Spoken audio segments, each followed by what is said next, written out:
Is the UFC going woke?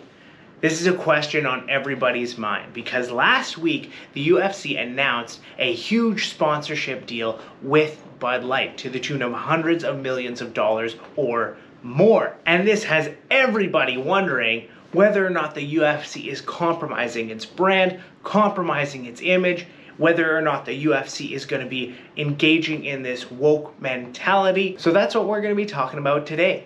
Is the UFC going woke or not?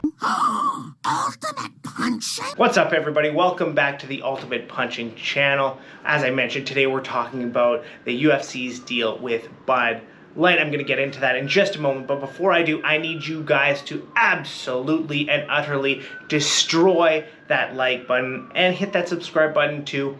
It's free, it helps grow the channel, and I am greatly appreciative of your support. First of all, to give you a little bit of background, Bud Light made a catastrophic decision for their business earlier this year when they put on some type of LGBTQ influencer named Dylan Mulvaney, who's a guy who identifies as a woman, basically showing that person drinking Bud Light. And after they did this, they had a huge backlash for their customer base. Who is their customer base? Basically young men who are sports fans, right? Football, basketball, kind of the frat boys, etc., etc. Now this decision cost Bud Light tens of millions, maybe even hundreds of millions of dollars. They were bleeding. They were bleeding money. And it was so bad, the two executives who were in charge of making this decision were basically fired. They were put on leave for extended periods of time.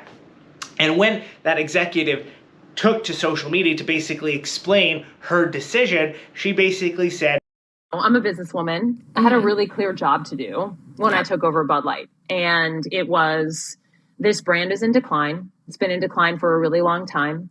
And if we do not attract young drinkers to come and drink this brand, there will be no future for Bud Light. We were looking for a newer audience, etc., while simultaneously shunning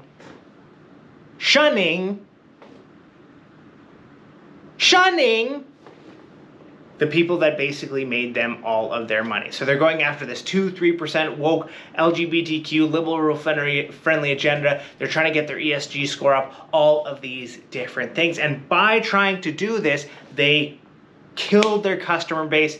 They lost tons and tons of money. They are still bleeding at this point. And their brand is completely in tatters. It is in ruins. Nobody is buying Bud Light. Now, if we want to look at a brand whose brand image is probably the best it has ever been, you can look no further than the UFC. And I think this kind of starts back when and around when COVID hit.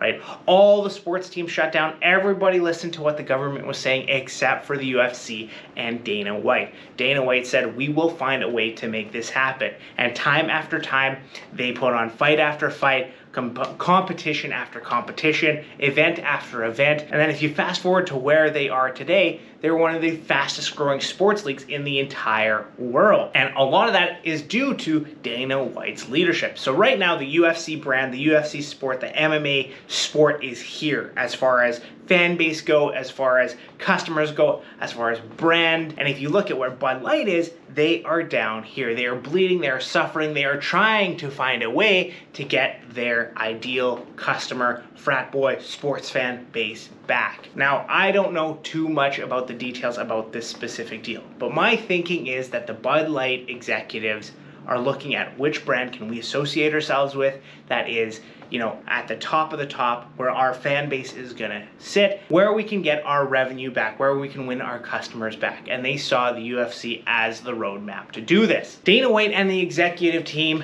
at the UFC are not idiots.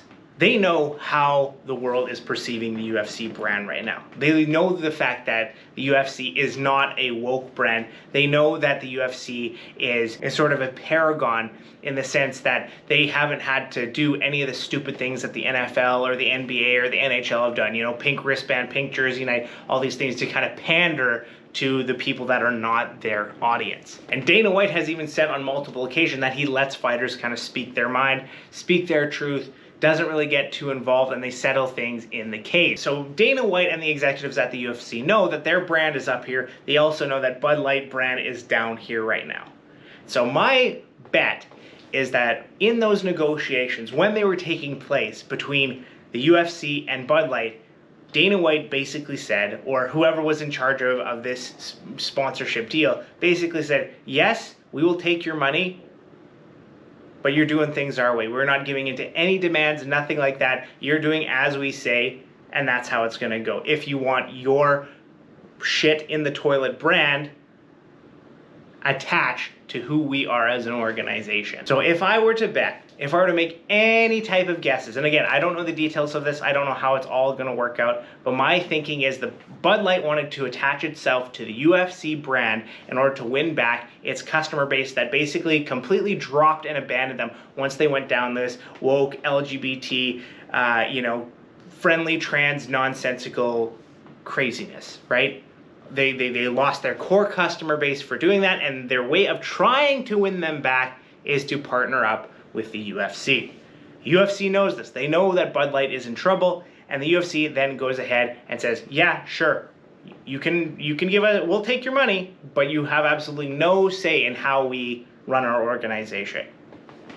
So my guess is in some way, shape, or form, that is what's happening. We'll promote your brand, we'll promote your product, we'll have your name and logo inside the octagon, but that is kind of the extent. We'll sell your product at our venues, but that is kind of the extent of what we're going to be doing in terms of changing how we do things. And of course, in my mind, Bud Light probably said yes to this because the UFC brand, once again, they're up here. They're paramount, top of the top of the hill right now in terms of, resisting wokeness, appealing to that young male audience, etc., etc. And so this partnership is basically a way for Bud Light to repair all the damage that has been done over the years. Will it work? I don't know. Because a lot of people right now are saying even to boycott the UFC because they're worried that they're going to have LGBTQ friendly ring girls, and they're going to have, some people are even saying that they're going to have different types of trans fights and things like that. I don't even know if this is true. It's just what people have said on the internet, right? But it's one of these things that people want the purity of their sport to stay in there. People like it the way it is. People love the UFC for what it is. And so, I really think that the UFC is basically, this is a cash grab for the UFC. They're taking the money. I don't think a whole lot is going to change in that regard other than a logo on the canvas and a few reads by John Annick and some of these other guys.